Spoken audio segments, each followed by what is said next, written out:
The Song of Syhlex by the Descendant. It was quiet enough in the library that Twilight could almost literally feel the cabin fever growing behind her eyes. The winter had already set in firmly, wrapping the tree into which the library was set deep in darkness each day long before she was ready to accept it. Even as she went down the steps, she could see her reflections shimmering through the ice that wrapped the branches outside her windows. Outside, the world lay still as the snow her Pegasus kin had placed there coldly reflected the few lights from the adjoining buildings. Inside, the resident unicorn paced anxiously and with mounting boredom as a lack of assignments from the princess and a deficit of new reading material frayed her nerves. It wasn't even dinner time yet and she was already wishing for the day to be over, just wishing to get through another day until she could once more be outside on her porch reading. She smirked to herself, knew she was in a position she had simply begged for time to time, simply to be trapped in a quiet place surrounded by books. Yet therein was found the problem. It is the one thing she knew, to be sitting before a fireplace studying and reading as a cup of warm tea steams nearby if it is your choice, and a pleasure to do so. It is another thing entirely, she now understood, if you are forced to do so because there is simply nothing else that can usefully be done. Twilight found herself pacing once more. She frowned as she pondered trying one more undertaking of a rereading of a tome she'd found behind one of the bookcases, a minor work detailing the history of the plumbing in Canterlot. She wondered if her time wouldn't be better spent by simply skipping dinner and going straight to bed. Random ideas began to splash through her mind, the sudden urge to simply use her magic to take random food items and splatter them against the icebox door almost startled her with how appealing it seemed. Twilight began humming as she turned into the main living space, past the true library and within the doors that separated it from the few small rooms she had begun to call home. Her humming stopped as her eyes settled across a familiar form upon the thick braided rug that lay before the flickering fireplace. She watched as Spike slowly flipped a page of a book back and forth. As he did, he switched between laying with his head in his hands to sitting upright, one quick movement that ended with him rubbing the frills across his head in confusion. "Huh," he called, placing his hands on his hips, puzzlement almost hanging around him visibly. Twilight almost jumped around in a happy circle as the chance to do something intellectually stimulating presented itself like the dawning of her sovereign sun. "What you reading, Spike?" she asked, trotting up to him, looking over his shoulder. "Oh, he said, looking up to her with some small surprise and then back down into the tall pages of the tome. "I don't know." Twilight's eyes began to adjust as the light of the fireplace filtered over the book. She could clearly see that it was old. It was perhaps hundreds of years old by the look of the paper. "Oh. How are you enjoying it?" I can't say." "What's it about?" "I have no idea." Twilight felt her eye twitch. "Spike," she said, her voice slightly chiding. "Let me take a look." As Twilight looked the words over, she recognized the work. It was old, a book of songs, a form of writing that had come and gone over the centuries, ballads and psalms, each one in a style that had once been common, but which even she, studious as she was, had only skimmed in order to gain a general knowledge of what her library home contained. "Oh, Spike," she said, looking to him, "this is a tough read. Are you sure you want to try this one? You don't know what it's about, you aren't enjoying it, and you haven't even been able to figure it out. Why did you choose this one?" Spike looked up at her with some small doubt. At once he reached back down and flipped the book back a page. As an illuminated image reached up to her, it sparkled in the firelight. The scene painted seemed to stream and ripple in the flickering flames. It was no idolized scene. It was no happy image. It was the princess. "Spike, is that Princess Celestia?" "Yeah." Twilight laid herself down beside Spike, the dragon whelp crossing his legs and laying into her slightly as they stared over the illustration. Silently they peered over the image, the fire inks and gilded borders shimmering the work of a pony now long dead for centuries reflecting the firelight proudly. As the pigments danced in the light, there rose up an image of powerful spells at work, the princess beset by dragons and a horrible light in her eyes. "Twi, what does this mean? What is going on? How did this happen?" Twilight tilted her head back and forth, looked the image over. It was most definitely her mentor, younger by centuries in point of fact. Yet the still radiant mare who had sat smiling silently and had watched her practice spells as a dragon fingerling toddled nearby. The light in her eyes, the grim look across her face. These caught in Twilight's thoughts drove the boredom far from her curiosity as it occupied that vacated space in her mind. Twilight lifted the page, looked at the long stanzas. The words were archaic, the structure so different. It was a song, but one without structure or rhyme. It would be a tough read. But... "Spike," said Twilight, "this isn't going to be easy. It's written like a song, but not like how we know songs. It's really old." Spike looked at her with a smirk, rubbed his claws together. She smiled back. "I'll take the first stanza. You take the second. Do your best with the words. If you don't understand one or can't pronounce one, let me know," she stated as she nuzzled herself closer to him, balancing against him as he did the same. With that, she took a deep breath and prepared to read.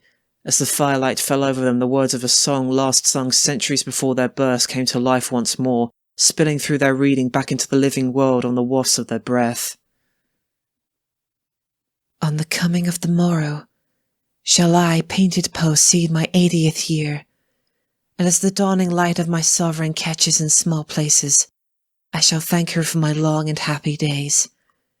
Yet I see not the same mare whose song greets the foals of my foals, for in grace and horror I had seen her long decades ago, and lingers her strength revealed across my memory as I go towards the well.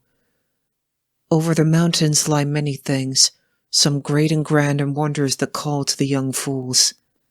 And I, principal among such in my youth, did I but stray over the pass through the forest of the ever-free, haughty and proud, but soon to find the warnings upon the ancient maps were but true. Here be the dragons. Over the mountains lie many things, some unhappy, broken, and rife with strife and war. Under the gaze of the dark tower beyond wherein lie the witches, trespass many things that would soon end the life of a cult. To me came chief of such fates as the ground round me shook, as the whispers of wind grew great, and around me the pines rocked. Great was Syhlex of the world beyond the mountains, terrible was the dragon lord, great among his kind, rumours of whom even found purchase in Equestria fair. How many walls had fallen in the lands over the hills, torn asunder at the shock of his tail? How many creatures run through his talons? How many ripped asunder by the teeth tall and white?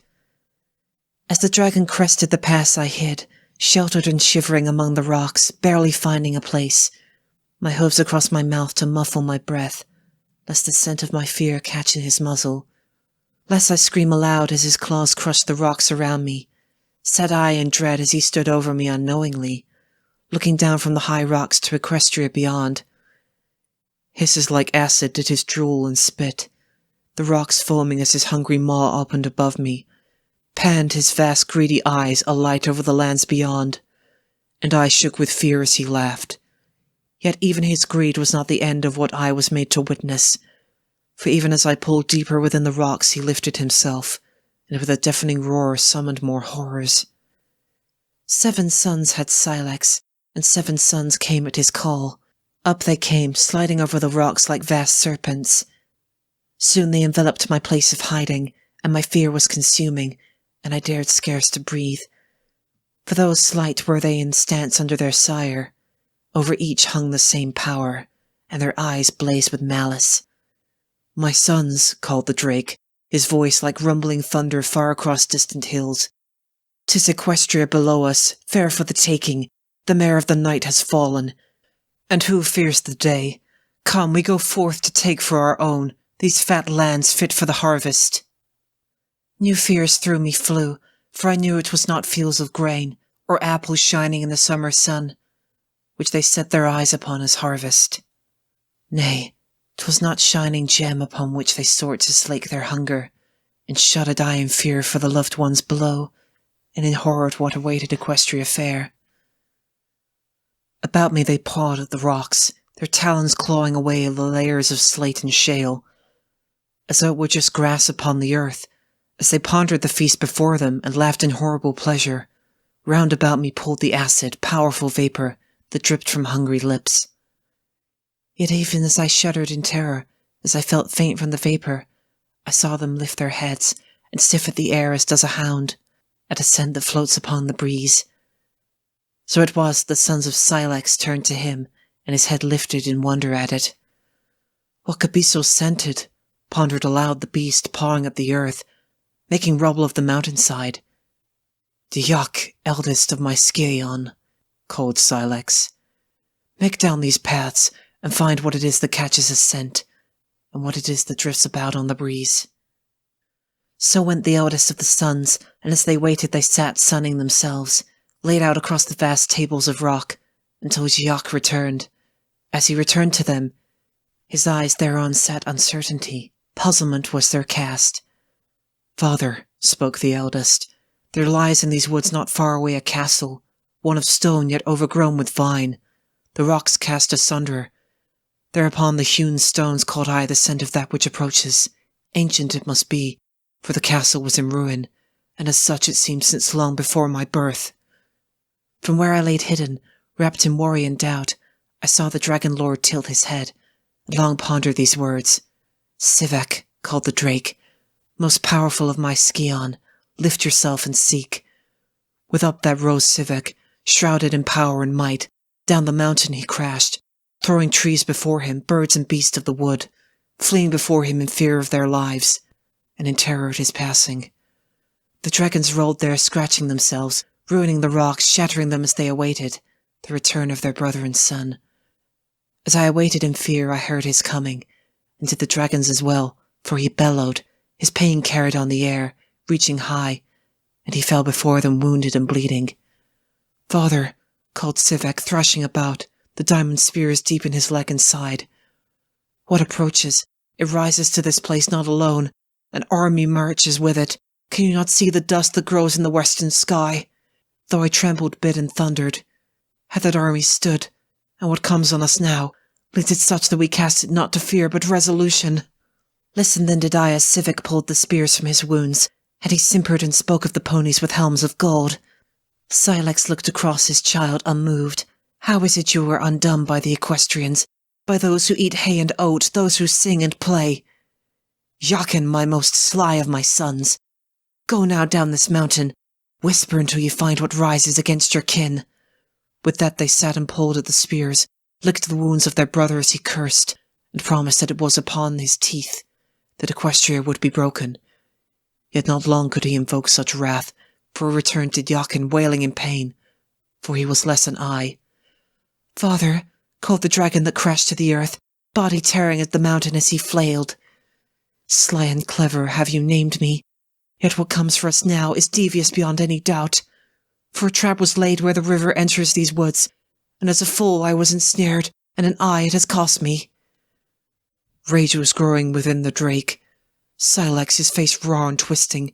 How has my line come to this? Where are my strong sons?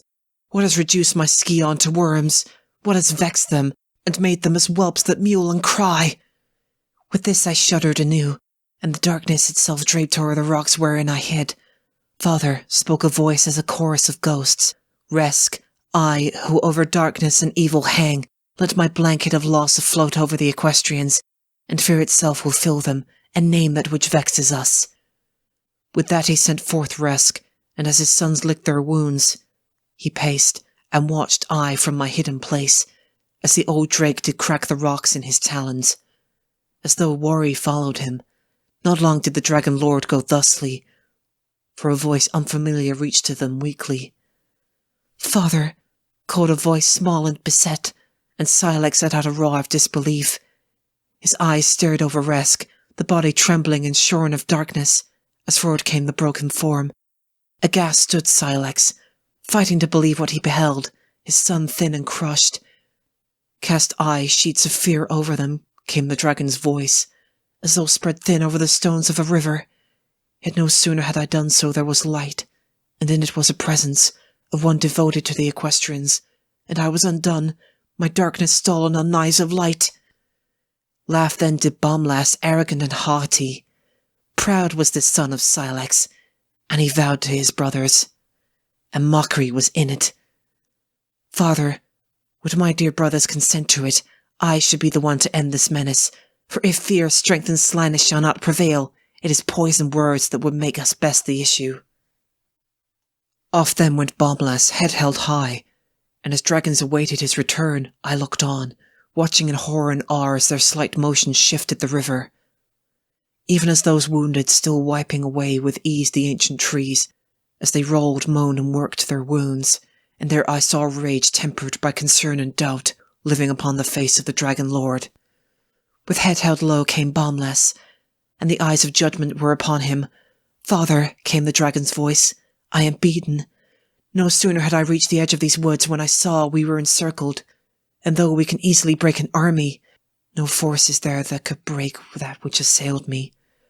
A voice echoed to me through the woods, a million voices made of one, and it spoke of giving its life so Equestria would live. It comes here, and before I could poison it with words, it laid me low, denounced me utterly in harsh speech. It comes here, dreading not death if even one Equestrian to save. Ruin your craven tongue to within your disgraced head," roared the father, crashing his claws across the face of his son. "Lay here now, your brothers, one less than I, one pierced through, another shorn and trembling. Words beat you? Are you not my son? Lacan, my wise son, heed your sire and speak with me." Now came another son of Syhlex, one who had sat quietly pondering. Through the terrible and vast, there was in this one something of a thoughtful grace. "Lacan," called the drake, "wisest of my scion, go you now down the mountain and find what you will." Not long did Syhlex wait, for as the day grew bright, returned to them did Lacan, and upon his face sat doubt, as deep and as powerful as the sea. "Father, know I what has befallen us. Through scarce can I believe what I have seen. It must be made real to another, lest I know it is true. Send forth my brother Hylon, that he may see it too." Now came the smallest of the 7 sons, one not so imposing, and Lacan whispered to him, yet from my sheltered place I did hear, "Sit quietly and speak not, listen and soon you will know." Softly and uncertainly from the mountain went Hylon, and as his brothers did wonder at it, yet Lacan spoke not, and Syhlex fumed and paced.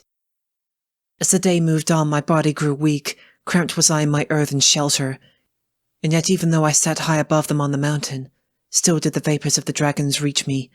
It filled me with dread whenever one would cast his gaze over the pass. I sat there in fear, and knowing no aid would find me, yet my deliverance drew near. Returned then did Hylon, his eyes wide in amazement.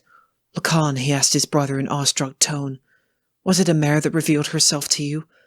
Was it a beautiful mare of white, one who walked in grace, her words sweet and her promise sincere?" "This is what I saw," answered the wisest, "and in her such magic flows that ne'er I have seen." Nearly called out did I in joy, yet I stifled my hope, as harsh eyes drew up in their ire. Began then a rumbling laugh, one that seemed born of thunder across young mountains, yet not long did it last, for soon he was berating them, shaming his sons. "One mare has done all of this to my scion? One mare hath made them crawl as worms? And why should this be so? I know of the Daybringer, yet I know too what has been lost. What is the day without the night? Were you too enchanted by the colours and wave of her mane? Did she bat her eyes, my sons, and draw you down?" "Father," spoke Lacan, wisest of the sons, "doubt not that in the mare there still rests power. The mare is the land, the sky, the sun. She will suffer not, and we are already undone." "We may go to the west," called Hylon. "This she promised me as I lay among the ferns. Let us make that our path, and peace here we may lay. What has become of my sons? Where are the dragons who laid out kingdoms? Where are my scion who bathed continents in flame? Come, rise! One mare shall not keep us from this land, and the ponies below will learn fear. I am Syhlex. What can long stand against these teeth?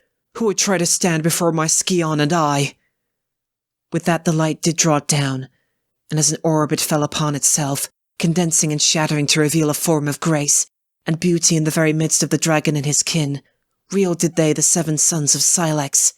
Yet stood he firm, and gazed did the dragon into the eyes of the one there revealed, her staring back at the dragon lord from beyond ages. "I am Celestia, and this is Equestria over which I reign," came the voice of my sovereign, beautiful and terrifying at once. Not had I heard it so in my young life. and I pulled myself deeper into my hidden place in fear of it. Your sons have one and all known my presence, Syhlex of the land beyond the mountains, and each has felt my judgment and promise. Speak not to me so proudly, Daybringer, laughed the drake as he eyed her, for I know many things. Where is your sister? Dare you face us alone? How do you expect to keep your realm? When 7 sons have I to make my claim. 7 sons have you, Syhlex, came the voice of the sovereign. Yet only 5 stand near. And as many sons as you may have, it matters not in the reckoning. For you may have fathered sons, yet the sun itself am I. Father, called Lacan and Hylon, listen to the words she speaks. There is a power in this mare, one beyond us all to overcome. She has made to us a promise, to go west in peace. Let us go now and drop our claim. Blood traitors, called the drake, his voice shaking the mountain. No sons of mine are you, who are so scared by a single mare. Come, those of you who would still be my sons. Rise, rise against the alicorn here standing. Rise, rise, now is the time to cast her down. At that rose the 5 sons, each looking to avenge their loss upon the mare. Darted they at her, slashed with claw, bit with tooth, whipped with tail, yet none could land a blow upon her. Fire they spilled in long whipping cords, yet the sovereign slipped their wrath. Syhlex, the great vast drake himself, nearly caught her, made her flash and slide, his dark eyes coming alight at the thought of a kill, of divine meat across his lips. Great was my fear as the drake spoke. Powerful are you, Celestia, yet I know that the day is without the night. With a small smirk and smile upon her face did the princess of the day flash among them, spoiling their motions. With a laugh did she take to the air, and erupt as light. Do you think yourselves even with half the might of discord, from whom my sister and I wrested back our people? Do you think yourselves even half in power and magic as the witches, mothers and daughters who now sleep in deathly sleep in their tower over these mountains? Dare you name yourself as deft in magic as Hydia, my godmother, once dear yet now fallen, whom I slew? With that a rumbling roar from Syhlex, one both horrible, yet something less than what had been heard before. Gather to me, my sons. The mare doubts our strength. Shall we light now our deep and powerful magic? Let our fires coalesce, and let it flow and forth and steal out her sly tongue. With that Celestia was surrounded, and they growled and sought her with fierce eyes. At once their eyes alit with light of pale grey, and from within their gaping maws, where stood teeth tall and horrible as stands of swords, flowed dark fire that did rap and twist, until as orbs of unholy flame it sat waiting to steal her life. Moved did I cry to her, beg her to flee, yet within a moment that which had sat in my eyes ever after was revealed. It was then that Celestia dropped her pretence of flesh, and rose the Invictus in white torrent of flame. A horrible light was in her eyes, magic streaming from the sovereign as 10,000 spears falling to the earth, or erupting in crackling arcs high into the skies. Wavered did the sons of Syhlex, and turned they to his might, yet he brought forth the magic within, and with that they joined him in his assault, set the pale light upon the sovereign, seeking her destruction and death, and I feared for her as it rose into the darkened skies. Then erupted magic from the sovereign, great waves of it that shuddered and shook the mountain, threatened to collapse the sheltered place where I had but hidden. Became she so brilliant that no longer could I look upon her, and her voice filled the valley that the river had cut over ages, where the dragons looked up in amazement, and it was as though the voice radiated from her, unspoken. "Oh, you fools!" came the voice of the sovereign, flying from within a second sun. "Know you not from which my power flows, that which gives me my very mark? Know this now, and despair, and death claim you in this moment, for sons have you, yet I am the sun." With that did the magic of the firstborn alicorn flow forth, cascading as a stream through rapids, pouring as a waterfall. Over the valley, mountain and river below, reflected was the magic of the dragons, returning back to them yet greater by multitudes, and fear was in their eyes as her magic crushed them, as her light weighed down upon them. Oh, that I should never see such a sight again, as the sons of Syhlex were overwhelmed. Their jaws creaked and were peeled back, the flesh of their faces torn away, their eyes made as water and streaming down their faces.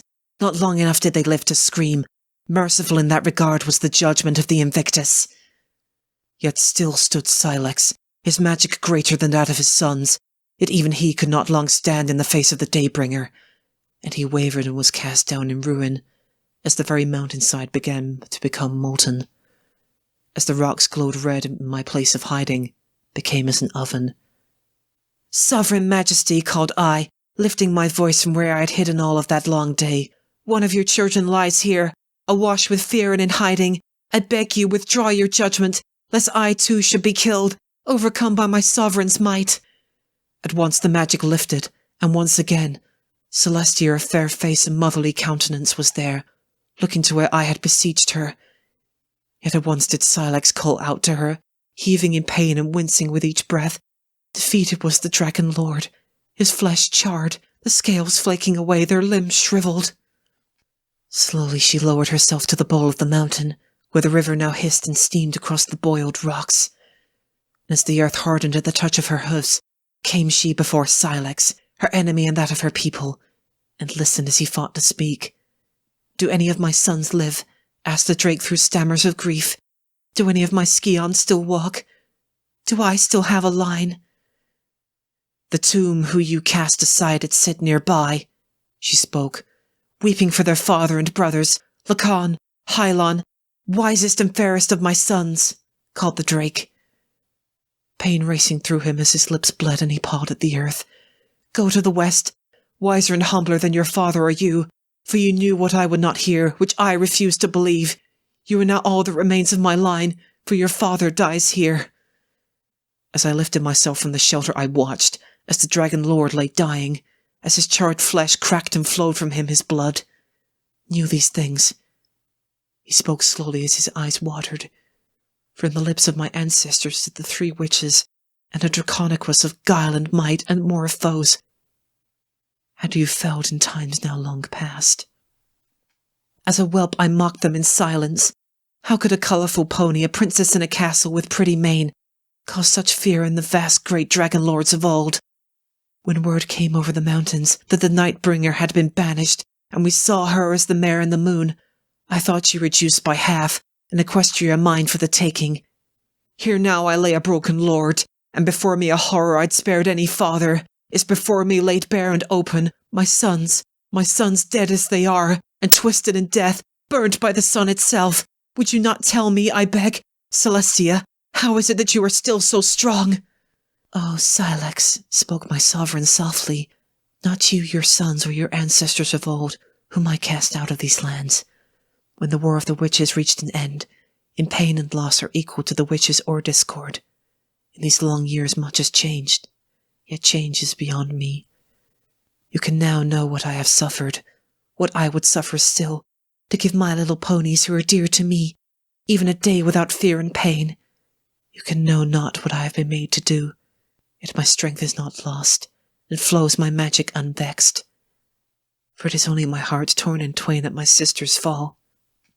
I am a fool," said he as the pain grew in him, as his body trembled, rocked within the hurts that multiplied. "The victory is yours, and I ask your favour. Send me to be with my sons, sooner now than later if that mercy you would grant, for Alicorn is named both your horn and your kind, and the heart of a dragon lord easily can it pierce." "This I will grant you," spoke she as she rolled to his side, and as he wept both from his pain and the loss of his scion, did Celestia Invictus lay one small kiss upon his head, and place her horn to his chest. With one small step, one plant of her fair hoofs, did her horn slide betwixt scale and flesh and deep within, and there on the mountainside died the Dragon Lord. No blood clung to the noble form, and turned she to Lacan and Hylon who wept nearby, bowed they in fear of her might and caught in her beauty, and with her blessing she dismissed them, promised they not to eat of speaking creatures, and to their word they must have held true, for not again in my life have I heard their names whispered. Stood I on that high place, looking across the ruins of the mountain, the great ball carved there by dragon claw and dragon fire. Yet it was the one radiant mare that stood there among the litter, and ruin of her foes, that put the most fear in me, made me tremble, as she lifted her hoof to me, calling me to her, laid her head across me did the first alicorn, made soft sounds of reassurance as a mother would. As her magic crashed around us, drove down the ruins, her magic and wings lifted me above the mountain, drew out my fear, as the bodies of the Dragon Lord and his Scion were entombed, laid beneath the crushed mountain, and the river flowed over the place, and with a whisper of her magic did crush the waters over their graves. There was a pause. Twilight looked up from the book and blinked. She waited a long moment and then spoke.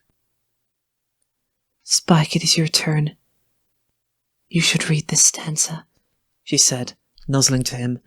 At first she thought that he may have fallen asleep, but as she looked at him she realized it was not drowsiness that had stolen the whelp's tongue. Twilight, he said, looking up to her. Is this real? Did the princess really? I mean, I've never seen her do anything like this, have you? No. No living pony ever has, thank goodness.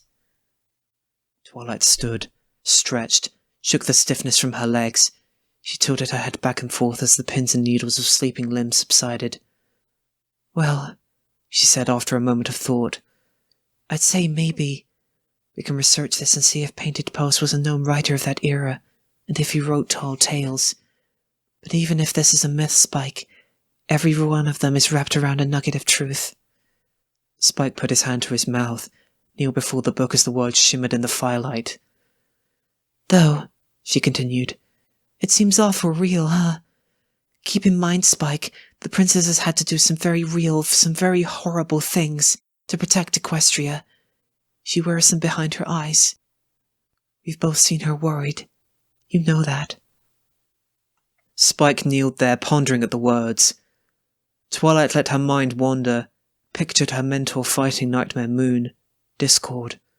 Was this what it looked like? Was this the image that she really wanted of the princess who giggled at her jokes, drank tea, and sat patiently as she tried again and again to learn spells? How many blasted mountains, how many bleached plains marked where the sun had answered the call of an anacorn? How many battlefields?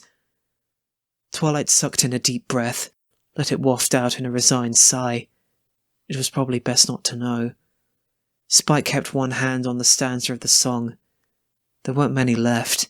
With his claws resting gently on the ancient page, he turned back to the illuminated image, the one where 5 smaller dragons sat around a larger one, as though he was trying to place names to each. You go ahead and finish up the story, she said, turning towards the kitchen. I'll get dinner on. Twi? He called back, looking over his shoulder to her. She stopped, her hooves sliding across the wooden floor. Twi, he repeated. We've both known the princess since I was hatched, from that day. And you know, we were all together for so long when you were learning, when we were in the garden and playing as I grew up. Twilight smiled at her baby dragon. Grew up indeed. She even taught me how to send messages and how to summon them for you. But I never really thought of her like this. Well, what I'm saying is, after reading this, do you think she's, well, scary? This was a little scary. Like the author said, she's strong. Twilight crossed back over to the whelp, laid her head across his shoulders. Yes, she's very scary. She's strong, very strong, but, she said, lifting her head, I trust her. Yeah, added the dragon after a moment of reflection. I trust her too. Twilight smiled as she sat back down. A Spike found the last page. I'll call you when I need your help with dinner, she said as she trotted out of the living room, leaving him sitting before the fireplace. Okay, he answered, his eyes scanning to find the last few words Twilight had read. Finding the place where they'd left off, he read the last few stanzas to himself, let them pass slowly so that he understood them each, sounding out each word. As the song of Syhlex passed the lips of a dragon whelp, the story came to a close, and laid as silent and as still as the ancient bones of a dragon lord beneath a mountain far away. To the home of my father I returned, and scarce would any of my family believe my words. Yet I would not retract them, and a great bowl filled as a clear lake in the mountains beyond proved these words true. There I spoke this story to a beautiful mare, who consented to be my wife. Foals came in time, and the foals of my foals. Live they in an Equestria that has only known peace, for the wars are over those mountains, and they trouble us not, For brave are the soldiers of my sovereign. So flew time, and the story has been forgotten to many, and I, my majesty alone, on this side of the Well of Souls, can claim to know in fullness what happened upon the mountain. Age not as my sovereign, and around her still is the beauty I beheld that day, and still soft is the voice that rose to calm me as I trembled. On the morrow I, painted Pose, reach my 80th year. With her dawn I shall praise her as I ever have, and my thanks flow that these foals who sleep in my lap know her only as gentle and kind. For I see her still, my sovereign, upon closing my eyes, wrapped in rage, her power and might flowing in torrents, breaching rock, bone and flesh alike with her will. Am I the last mortal to have seen these things? If so, then pity I the next who shall in ignorance invoke her wrath. For their fate, among the white flames and cascading light that comes to aid her children, when rises in judgment the Invictus.